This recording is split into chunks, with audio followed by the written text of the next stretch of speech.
Welcome to Invested in Climate. Protecting the planet and decarbonizing the global economy is the challenge of our time. We all have a role to play, and the opportunity we face is unprecedented. Invested in Climate aims to help people do more to address climate change through their work, investment, lifestyle, and activism. I'm your host, Jason Rissman. I support a growing community of top climate and ESG leaders as the Chief Experience Officer at NationsWell, and I'm an advisor to the climate practice at IDEO. I'm also an investor and startup advisor, and when it comes to climate action, I know I'll be a lifelong learner, always looking to have more impact. If you like what you hear, give us a good rating on Apple, Spotify, or wherever you found us. Sign up for updates and suggest ideas for future episodes at investedinclimate.com. Follow us on social, subscribe, and spread the word. Thanks for joining. If you're going to do something, you're going to do it right and you're going to do it big. And the idea is to electrify the entire country because it works, it fits, and it's good for everything. Hey friends, there's a lot of talk about electric cars, but what about other vehicles like buses and trucks? Buses and trucks create 30% of emissions from the transportation sector, and so they need to be a priority. This episode focuses on school buses. It turns out that diesel school buses not only pollute the environment, but they cause real health problems for the kids who ride them. Fortunately, the shift to electric school buses has begun, and this episode features two people working hard to make it happen. Today you'll hear from Duncan McIntyre and Tim Shannon. Tim is CEO of Highland Electric, a startup that helps school districts electrify their buses. Tim, meanwhile, is the transportation director for Twin Rivers Unified School District. He's actually known as the godfather of electric school buses. We talk about the importance of phasing out diesel buses, what it takes, where we're at in the transition, and what's coming. All right, hop on the bus and let's go. Tim, Duncan, welcome to Invested in Climate. Good morning. Thanks for being here. Where do I have you two calling in from today? Good morning, Jason. Thanks for having us. I'm calling in from Beverly, Massachusetts, a small city north of Boston. Great. What about you, Tim? I'm calling in from Sacramento, California. Fantastic. Great. Well, thank you both being here. And Tim, I know it's quite early for you as well, so appreciate the early start.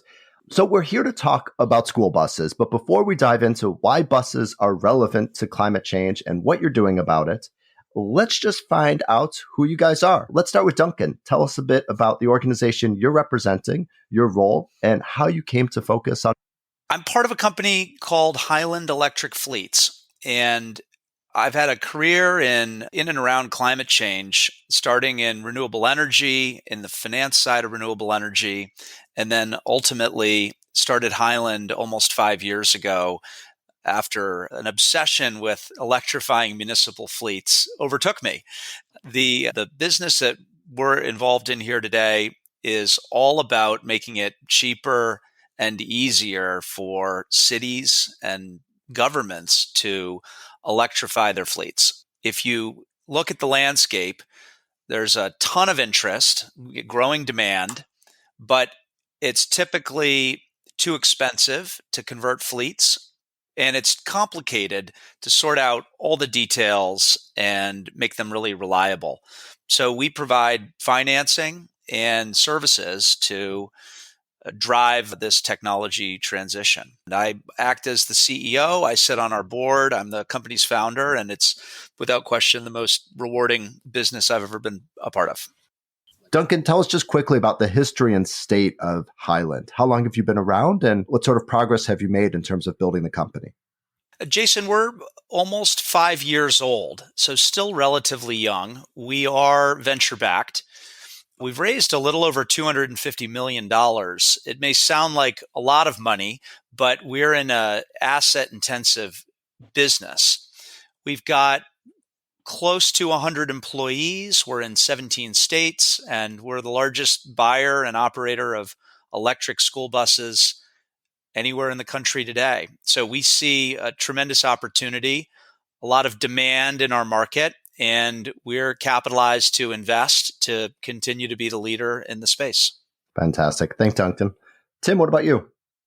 I'm the director of facilities planning, efficiency, and I've spent most of my world in the school district in transportation, which I'm still the director of that. I got into the school transportation during the recession. I used to run a very large photo lab in Sacramento. And I tell everybody I used to bleed Kodak yellow. Now I bleed school bus yellow. We started our adventure into electrification about 7 years ago. I saw an opportunity to make a huge transition in school fleets because walking through the yard and smelling all that diesel was just atrocious and unhealthy. And then we said we launched the largest electric school bus fleet in the country at the time. We've been doing this for like 7 years. And we now have like 58 electric school buses. That's pretty much what we've been doing, and we've made a big difference for kids and community and for the climate. Incredible. If I were introducing Tim, I would have described him as the godfather of electric school busing. I've heard he's been called that. And so, Tim, is this an official name? And also, does it show your longevity and commitment, or is it really attesting to some power that you hold over the sector? No, it's a commitment. I am super committed. The name, I didn't really call myself that, but a lot of people call me that. But it's the push. If you're going to do something, you're going to do it right and you're going to do it big. And the idea is to electrify the entire country because it works, it fits, and it's good for everything. All right, let's get into that. I think the obvious next question is to get grounded in what's happening today and why it needs to change, and really to understand what the school bus situation in the United States looks like and what's wrong with it. Tim, do you want to continue with your train of thought there? Yes, there's a couple things that needed to happen that are starting to happen. First of all, there's like 480,000 school buses in the country, and they spew a lot of carbon out of their exhaust every day in cities and in communities, rural communities. And we need to transition to this new technology. Not only is it more efficient, it's reliable, and it is really the smartest thing to do if you start looking at the data. I think Tim's exactly right. But part of your question there is around the landscape today. We do have an overwhelming majority of the school bus fleets in the country in the diesel format. Part of the reason is that's what fleets are familiar with and comfortable with. The diesel product has continued to evolve and become a fairly reliable platform, and it's also very affordable. The vehicles are aligned with the budgets, transportation budgets today. And I think the transition Tim is talking about is an important one, and one that has kicked off in earnest, but it's going to take a decade for the mentality to shift across operators, getting them comfortable with the new tech, getting mechanics trained up on how to work on new tech, getting dispatchers familiar and comfortable with the range and the reliability of the vehicles. So we certainly have a lot of work to do as an industry, but thankfully folks like Tim are out there willing to tackle these challenges. Yeah, it's going to take like a decade, but companies like Highland Fleets, they're really going to make a difference because they're offering a turnkey solution. Nobody really wants to do what we did in Twin Rivers. It was a challenge all the way. It's manipulating through a dozen different grants. It's really working with everybody from the ground up, putting it together. And transportation departments and directors just really are going to struggle with that kind of a challenge unless there are people that can offer turnkey solutions from power to plug to bus. Those are the kind of things that need to happen to make this move much faster. Let's get into some of the specifics of really what's wrong with busing today in the United States and how your solutions will improve it. And let's start by thinking and talking about the climate impacts. 95% of school buses in the United States today are diesel. Help us understand the climate impacts of those buses and how much electrifying them will really help. When you think about a climate change impact, I would break it down into two buckets.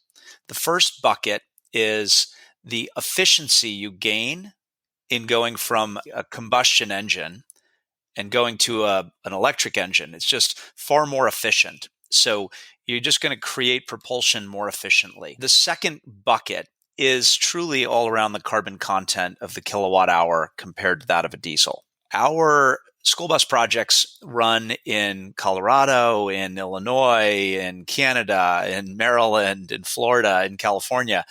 and it's a little different everywhere, but we see carbon improvement of anywhere from 50% to 90%. And those are the goalposts that frame our projects today. The last comment I would make, Jason, is we as an industry have a very unique ability to charge these fleets at times of peak renewable energy production.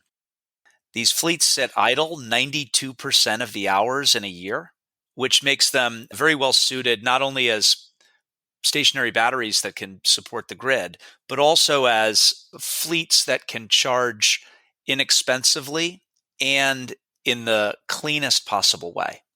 You both mentioned that there's many benefits of switching from diesel to electric buses, and this includes improving the health of its riders. Tell us some of what you know about the harmful effects of diesel buses on kids in the United States today. The emissions on a diesel bus are just horrible. And when you sit in a diesel bus, you breathe in all those emissions, because you got the windows open on a hot day. But really and truly, there's been quite a few studies out there that show that the kind of emissions that come out of vehicles increase the rate of asthma and create breathing problems for kids and burning eyes and all of those things, which in turn creates not that great of an environment to come to school. And what we've noticed in the electric bus arena is that they really enjoy the ride. It's a quiet ride and it's a clean air ride. But we have seen a drop in absenteeism, not only from the kids, but from the drivers themselves, because it's a better ride. It's a cleaner ride. It eliminates those headaches that you would get towards the end of the day from the spewing diesel. So it's clear that both for the health of our planet and the health of our children, we need to get rid of diesel buses. And so I guess the question is the solution here? Has electric bus technology matured enough that it's ready to scale? And how does their performance and overall cost compare to diesel buses? The technology is here. Tim has proven that in Twin Rivers, 58 of their vehicles, which is a very meaningful percentage. There are other examples. We have a project in Montgomery County, Maryland, where we're putting 326 electric buses into their fleet. That's a little more than 25% of their fleet. So there's a commitment there to really transition to this technology. We will always see technology advancements in the transportation sector. Will we be onto hydrogen someday? What will the technology be 15, 20 years from now? It's impossible to know, but what we do know is battery electric is incredibly promising. The engines, the storage, everything about it is very simple, very few moving parts, and they're proving to be incredibly reliable. The fleets that have issues are typically issues because they haven't planned around charging, or they haven't planned around implementation, or there are gaps in training. It's very rare that it's truly a problem with the technology. And so I think there's downstream work that has to happen. But from my perspective, we are well into the maturity and the reliability of battery electric transportation in a way that should drive the next 10 years of movement to a clean mobility environment. It is true. It's there. We're using 4 different manufacturers of electric school buses. We plan to have 82 buses within the next probably 11 months, and that will be over 95% of our fleet. And we're not only running them just for home to school, but we're also running them for field trips, taking advantage of the DC fast charging, midday charging. So the technology's there, the equipment's there, and like Duncan said, it's just there needs to be more training in order to be able to run these fleets more efficiently on the ground, knowing that it's really not the equipment that's got the problem. It's just the way that it's being applied. So let's go deeper into that idea that it's not the equipment, but rather the application. Tim, maybe you could walk us through what it takes for a school district to transition to electric buses.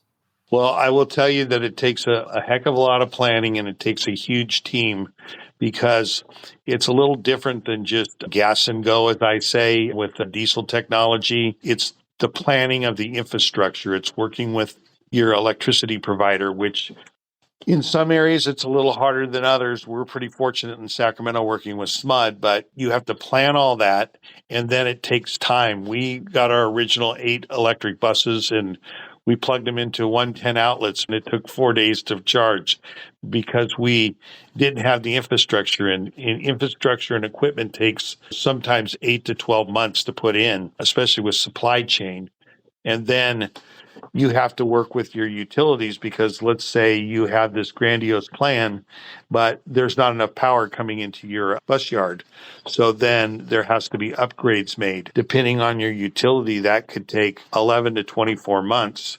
And then if you want to do V to G and send power back to the grid, it's going to take planning for that. So it's all that technology planning that has to happen in order to really run the buses efficiently. But in order to electrify a fleet, unless you're Highland Electric, it's going to take you a good 24 months. You heard it from Duncan. It's that turnkey solution. It's not all the components that we've had to worry about between negotiating power with the power company, from determining when the best time is to charge. It's completely a package deal where we had to go out and hustle up $38 million worth of grants in order to pay for what we've done. And that's really unheard of, where Duncan's group comes in and says, hey, this is what we can do. This is the price you're going to pay, and it's less expensive to run than diesel. Duncan, it sounds like this is a problem that you can help with. Maybe help explain how Highland helps, because hearing from Tim, that sounds overwhelming. It sounds like it is a big headache, a big hassle, and perhaps really overwhelming for districts. It's really what we set up the company to do, is to break down some of these barriers that Tim's describing. I think the first barrier is that of cost, and maybe we can unpack that a little bit as well. But there are a number of different services and disciplines that are needed. Tim described working with the utility. That is true. There's a whole process in designing where the new power comes in, how you access it, how you run it to individual charging stations. And then there's a whole world of software, hardware interoperability. It's really the communication and the happiness of the charger, the utility, the bus, all working together at the right times and the right quantities. We are stitching together all those pieces, the technology layers, the hardware, the software, the implementation. And then to take it a step further, we're actually paying for all of it. We're installing all of it. We're selecting the tech. And what a school gets is very different from equipment that they've selected. What they get is a performance-based contract with a partner that's committed to them having a fully fueled electric school bus at 6 a.m. every single day for 12 years or 15 years, depending on the contract. And embedded in that is a warranty on all parts and services. If something breaks in year 9, we're obligated to replace it and pay for it. We're obligated to pay for the electricity that flows to the meter, because the meter is one that we've installed and one that we're accountable for. The school gets something that feels more like a solar power purchase agreement. I'm sure your listeners know what that looks like. It's a fixed rate per kilowatt hour. In this case, it's a fixed rate per mile. We might earn $3 a mile, which will include a bus, all the charging equipment, all the fuel, and that package is fully wrapped with a warranty. The bottom line is it is really intended to be all the equipment and services needed to keep the equipment running smoothly. Yeah, let's get into the economics. So, Duncan, it sounds like what Highland is offering is electrification as a service. And that's really not a service that school districts have had to think about paying for in the past. And so how are they affording and justifying the investment in electrification? I understand that there's some funding available in different locations. So perhaps you could touch upon how districts are accessing that funding and what's available. But walk us through the economics. We found that schools have capital budgets to buy new buses that are appropriately sized to replace a diesel fleet on a periodic basis. And then they also have operating budgets to pay their drivers, buy the fuel, pay for repair work. What they haven't done in the past is typically bundled those together into a single budget that is appropriate for purchasing a service. When you look at other areas, whether it's energy efficiency equipment, solar, rooftop solar is a good example. These are industries where the implementation and the technology, it has the promise to deliver energy savings, but you need a sophisticated set of teams to really make that happen. We see the transportation industry going in a similar direction. It's difficult for someone in Tim's shoes, go back 7 years, having never done this before, it's difficult for him to make the assumption that fuel is going to be half the price or repairs are going to be half the price. But companies like Highland can make that bet and use those downstream savings, operational savings, to justify more expensive equipment. So we piece together financing, tax credits, downstream operational savings, grants, which might come from the state or might come from the federal government. And then we match with our own capital. And it's the combination of those funding sources that really make it affordable and aligned with the budgets that exist today. There's a belief that you need huge grants to do electric school buses affordably. We would argue that you do not need huge grants. You need a little bit of grant funding. You need a little help today. But the vast majority of these projects can be funded out of future savings, tax credits, and other creative solutions. And those grants, when they're needed, where are they coming from? They're coming from a few pockets. The state of California has had a great program for many years that has specifically electric school bus grants. Other states have adopted similar programs. States like Colorado just rolled out greater than $100 million program just to support school bus electrification. But in addition to that, there are two major pockets of funding that have, I think, helped to create interest in the technology. One of them is the Clean School Bus program through the Federal Infrastructure Act. And that's a $5 billion grant that is structured today as cash on the hood for electric school buses. The second program is part of the Inflation Reduction Act, which is actually a tax credit. There's a very limited understanding about the power of tax credits and how they can drive down the cost.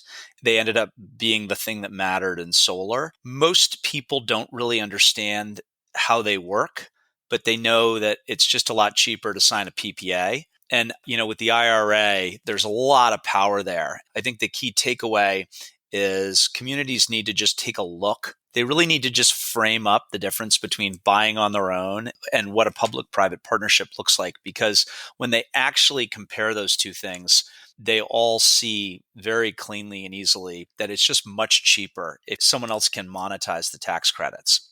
Let's talk about the progress that you've seen in recent years. It sounds like the technology has come a long way, and the overall process is easier than it's been thanks to available funding and groups like Highland.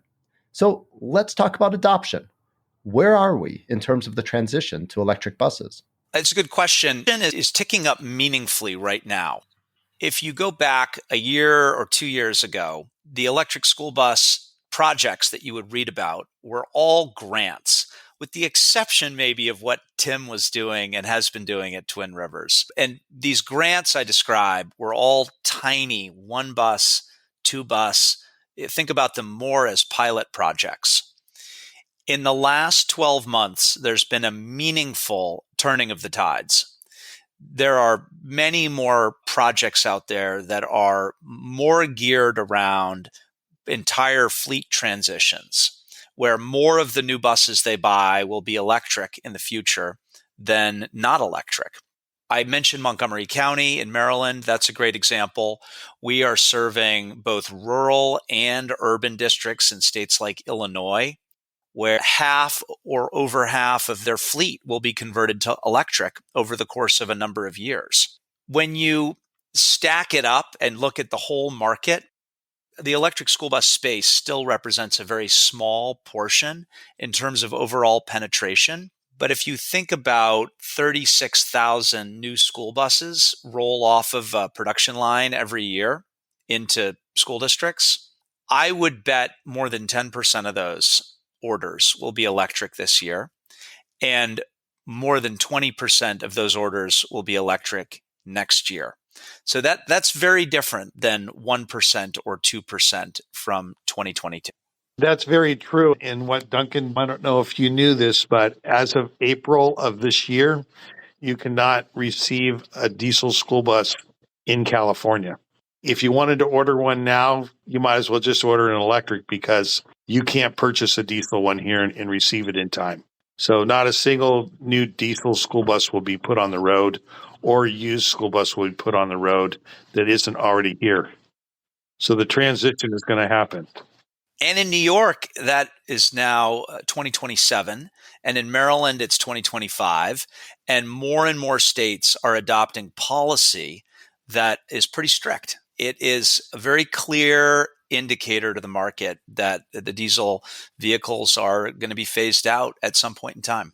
So, to accelerate that transition, what else needs to happen? It sounds like state policies and incentives can help. It sounds like educating districts about the overall process and partners that they can have to make it easier is also a step. But really, to accelerate, what else do you think needs to happen? I would flag one key area, which is the interactions with utilities and the energy industry.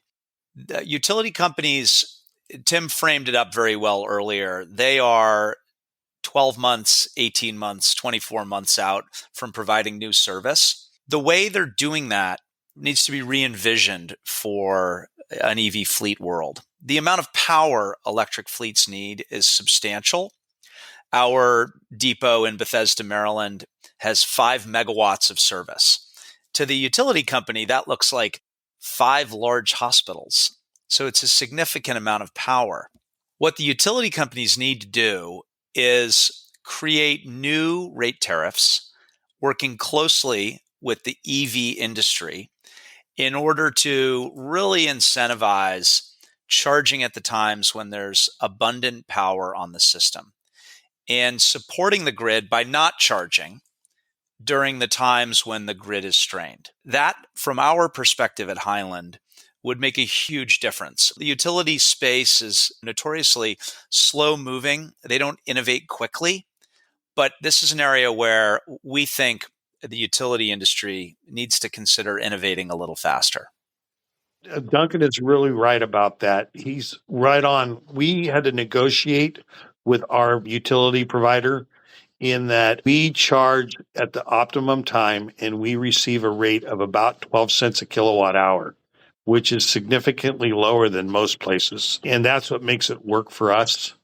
And that's what has to happen all over is that partnership between utility and school bus. With that kind of a partnership, it's a very workable solution, and it will also help accelerate the adoption.